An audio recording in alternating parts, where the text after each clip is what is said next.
Percy and the Carnival. It was a beautiful morning on the island of Sodor. All the engines were very excited. It was the day of Sir Topham Hatt's carnival. Children would be coming from far and wide. There was to be a special visit from the Chinese dragon. Percy was delighted.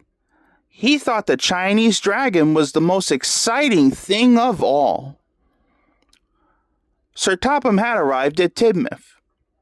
He had come to give the engines their jobs. Edward was to pull the carousel, Henry the roller coaster, Gordon the carnival people, Toby the bumper cars.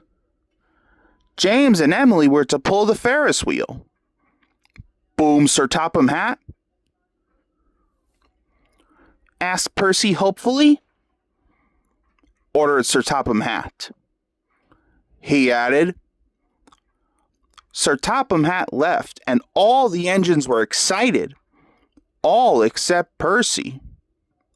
He sighed, and he watched his friends leave for their exciting jobs.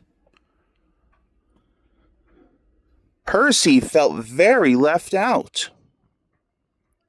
Percy chuffed sadly over to the coaling plant. This didn't feel like an important job at all.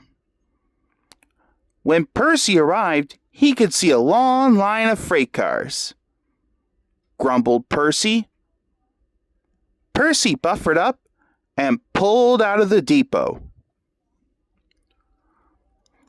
Percy stopped at a signal by a school.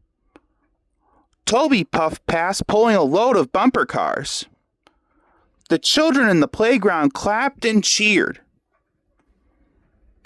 Then Edward chuffed by with the carousel. The children cheered even louder. Percy thought that Toby and Edward were having a wonderful time.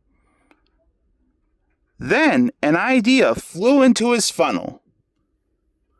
He wished. So Percy didn't deliver the coal.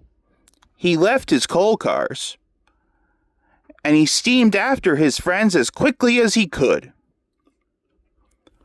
Toby and Edward stopped at a red signal. Percy puffed up alongside. He tooted hopefully. Puffed Toby. Chuffed Edward. Percy was disappointed. Further up the line, Percy saw Emily and James. They were taking the Ferris wheel. Tooted Percy. Percy caught up with James and Emily. Puffed Emily. Emily and James were having a splendid time.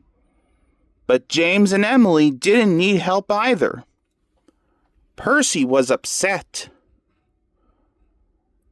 Then Percy saw Gordon waiting at a junction. Gordon was pulling the carnival people, but he didn't need any help either. Percy saw Henry crossing the bridge. Henry was happily pulling the roller coaster. Finally, Percy saw Thomas waiting at a signal. He was carrying the fireworks and the Chinese dragon. Gasped Percy. But even Thomas didn't need any help. Percy was more disappointed than ever. Then there was trouble. Percy had spent so much time trying to help everyone else that he hadn't delivered any coal. Percy saw James. He looked very sad. He wished. Cried Percy. Percy knew what he had to do. He had to pick up his cars and deliver the coal as quickly as he could. Percy wished all over the island, delivering coal to his friends. Soon, everyone's boilers were bubbling and their pistons were pounding. The engines were back on track. Everything was ready just in time. Percy finished his last delivery of coal and arrived at the carnival as the fireworks began. The rockets soared, the band played, and the Chinese dragon danced. All the children were delighted. Tooted Percy,